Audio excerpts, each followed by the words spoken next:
Assalamualaikum warahmatullahi wabarakatuh. Selamat pagi anak-anak bapak semuanya. Apa kabarnya semua? Mudah-mudahan kita semua sehat walafiat dan selalu dalam lindungan Allah Subhanahu wa taala. Pagi hari ini kita lanjutkan kembali pelajaran agama untuk kelas 6. Pada pekan yang lalu kita sudah sampai pada halaman 5, yaitu uji kompetensi 1. Sebelum kita lanjutkan pada bagian B, makna dan pengamalan surah Al-Kafirun, kita bahas dulu uji kompetensi 1 yang sudah diberikan kemarin sebagai tugas.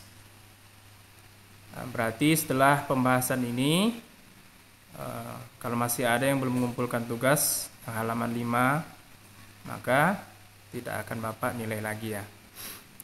Nomor 1 yang bagian A, Azizah membaca surah Al-Kafirun ayat 2. Artinya yang dibaca Azizah adalah Al-Kafirun ayat 2. Bunyi ayatnya ayat 1, Qul ya ayyuhal kafirun. Ayat 2, la a'budu ma ta'budun. Artinya yang C, aku tidak akan menyembah apa yang kamu sembah. Nomor 2, huruf nun pada lafal wala antum dibaca. Jawabannya D, samar-samar. Itu nun sukun bertemu dengan ta, hukumnya ikhfa hakiki. 3, perhatikan ayat berikut. 1, la a'budu ma ta'budun. 2, qul ya ayyuhal kafirun. 3, wala antum abiduna ma a'bud. Susunan ayat yang benar pada surah Al-Kafirun ayat 4 sampai itu maksudnya ayat 1 sampai 3 ya. Yang benar adalah jawabannya adalah C, 2, 1, 3. 2, qul ya ayyuhal kafirun. 1, la a'budu ma ta'budun. 3, wala antum abiduna ma a'bud. Oke. Lanjut nomor 4. Bacaan mat tabi'i terdapat pada lafal. Jawabannya B, dinukum dan abiduna. 5.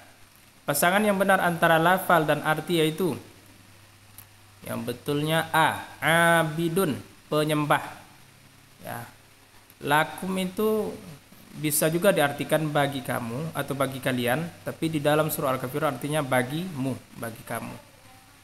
Nomor 6, Naufal menemukan bacaan alif lam qamariyah. Kosakata yang dibaca Naufal adalah al-kafiruna. C jawabannya. 7, perhatikan gambar berikut.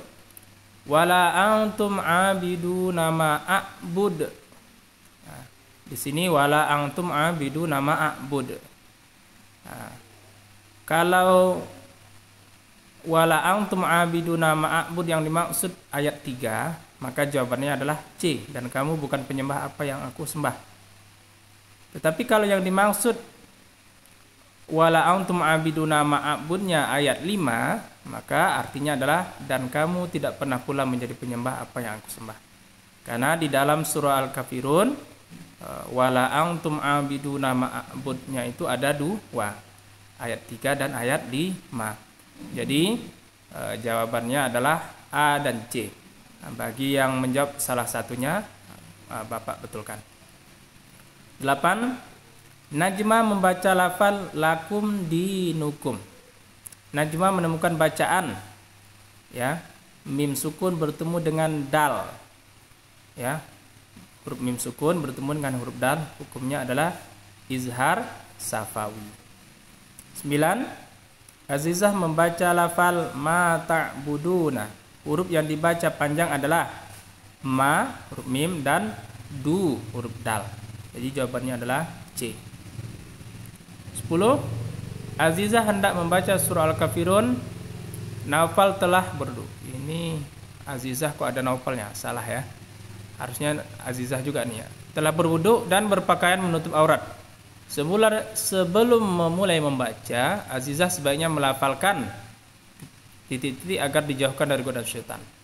Jawabannya adalah ta'awuz. A'udzu billahi minasyaitonir rajim. Bagian B, isilah dengan jawaban yang benar. 1, Naufal membaca lafal abidun. Arti lafal tersebut adalah penyembah. 2, Azizah membaca kata ma'abattum. Kata tersebut terdapat pada surah Al-Kafirun ayat 2. 3. Surah Al-Kafirun terdiri atas 6 ayat. 4. Huruf yang bergaris bawah pada lafal abidumma termasuk bacaan idgham bigunnah. Tanwin huruf dal bertemu dengan mim, maka mimnya ditasydidkan dan didengungkan. Idgham bigunnah. 5. Kalimat ya ayyuha terdapat pada surah Al-Kafirun ayat 1. Qul ya ayyuhal kafirun. Oke. Kita bahas yang C walaupun tidak dikerjakan ya di rumah. 1. Azizah membaca lafal la a'budu ma ta'budun. Tuliskan arti lafal ayat tersebut. Aku tidak akan menjadi penyembah apa yang kamu sembah. 2. Jelaskan 2 hukum tajwid pada lafal wala antum abiduna. 2 ya. Di situ yang ada di dalam buku kita ada nun sukun bertemu dengan ta ikhfa hakiki. Kemudian mad asli atau mad tabi'i. Biduna, dunya juga mad tabi'i. Kemudian ada satu lagi hukum tajwid di situ wala antum, la-nya panjang 5 harokat atau 2,5 alif. Itu adalah mad jaiz mufasil. 3. Tulislah arti dari kosakata berikut. Ma'abattum, apa yang kamu sembah. Wala antum, dan kamu bukanlah. Dinukum, agamamu. 4. Naufal hendak menghafal surah Al-Kafirun. Bagaimana cara Naufal dapat menghafal surah Al-Kafirun dengan mudah? Jelaskan. Caranya seperti yang diterangkan di buku, yaitu dengan membacanya berulang-ulang, ya.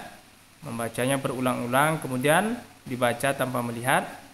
Setelah hafal, lanjut ayat kedua, dibaca lagi berulang-ulang. Setelah itu tutup Al-Qur'annya, ulang lagi membacanya tanpa melihat dari ayat 1 baru ayat 2 dan begitu seterusnya. Kemudian setelah hafal, tulis surah Al-Kafirunnya di buku. Nah, kemudian tampilkan hafalnya di depan orang lain. Ya, itu caranya. Kemudian untuk selanjutnya, biar tidak hilang hafalannya, maka bacalah surah Al-Kafirun itu ketika sholat. 5. Fadia membaca surah Al-Kafirun. Fadia menemukan hukum bacaan mad tabi'i. Tulislah kalimat pada surah Al-Kafirun yang dibaca Fadia sesuai keterangan tersebut. Ya, mad tabi'i, lihat di nomor 3 ada C, dinukum, itu mad tabi'i. Ma'abattum, ma itu mad tabi'i. Ya, apalagi? Banyak ya contohnya. Oke. Itu pembahasan uji kompetensi 1 A, B, dan C ya. Sekarang kita lanjutkan yang pendalaman materi bagian B, makna dan pengamalan surah Al-Kafirun. Ya. Surah Al-Kafirun selain dibaca dan dihafalkan, sebaiknya juga dipahami serta diamalkan. Tahukah kamu apa makna surah Al-Kafirun? Bagaimana pengamalan surah Al-Kafirun? Bacalah materi berikut. Ini makna surah Al-Kafirun. Ya, makna kata Al-Kafirun. Surah ini dinamakan Al-Kafirun karena membahas tentang seruan terhadap orang-orang kafir. Kata kafir secara bahasa artinya menutupi atau kehilangan. Para ulama memiliki pandangan berbeda tentang pengertian kafir. Pertama, ini ada pendapat para ulama tentang pengertian kata kafir. Yang pertama, para ahli fikih mengatakan bahwa orang kafir adalah orang yang tidak menjalankan hukum-hukum Allah. Jadi menurut ahli fikih, orang kafir itu adalah orang yang tidak menjalankan hukum-hukum Allah. Kemudian yang disampaikan Rasulnya. Yang kedua, pendapat ulama, sebagian ulama, bahwa orang kafir adalah orang yang mendustakan Allah SWT dan Nabi Muhammad SAW. Jadi yang kedua, pendapat sebagian ulama adalah orang kafir adalah orang yang tidak beriman kepada Allah dan Rasul. Dari dua pendapat tersebut dapat disimpulkan orang kafir yaitu orang yang berusaha menutupi kebenaran dan tidak percaya kepada Allah Subhanahu wa taala. Ya, kafir artinya menutupi ya, menutupi. Jadi orang kafir adalah orang yang mendustakan, orang yang menutupi kebenaran dan tidak percaya pada Allah dan Rasul. Itu untuk pengertian kafir. Kemudian yang B, ajakan kaum kafir Quraisy. Ya, sudah Bapak sampaikan sebelumnya bahwa Ya. Ayat ini turun karena orang kafir Quraisy mengajak Nabi Muhammad untuk menyembah Tuhan mereka selama 1 tahun saja. Selanjutnya mereka berjanji akan menyembah Allah SWT pada tahun berikutnya. Nah, mereka ingin buktikan kebenaran, akan tetapi Allah SWT menurunkan wahyu dengan melarang Nabi Muhammad SAW untuk tidak mengikuti ajaran kaum kafir Quraisy. Nah, ini latar belakangnya.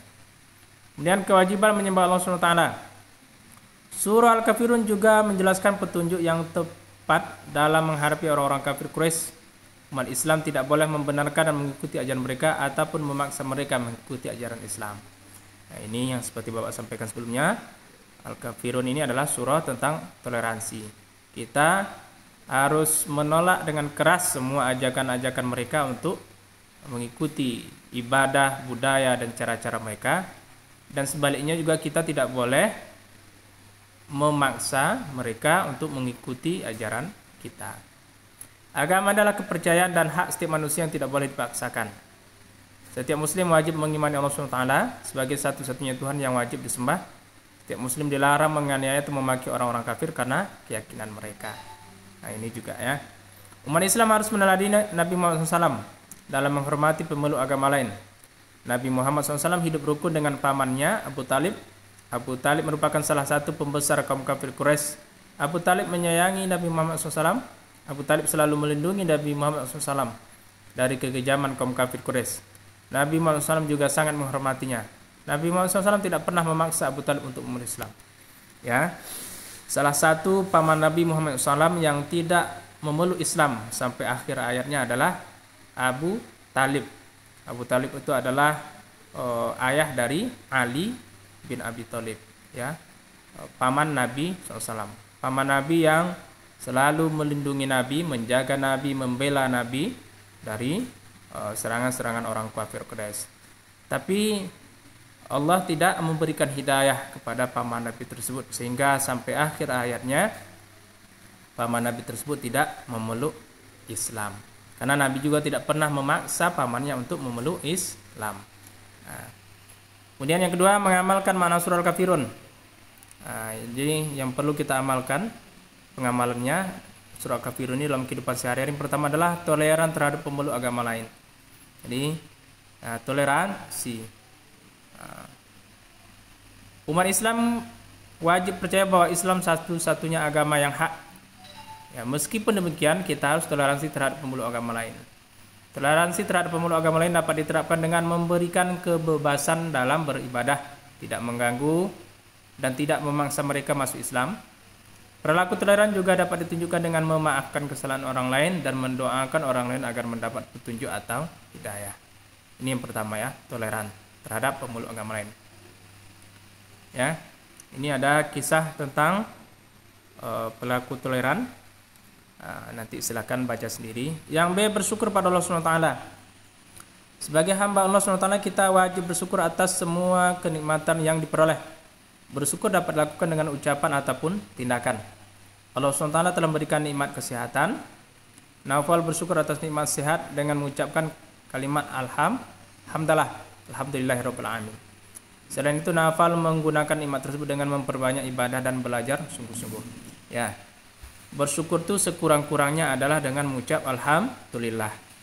Dan pengertian syukur menurut ulama adalah menggunakan semua pemberian Allah Subhanahu wa taala untuk beribadah kepada Allah.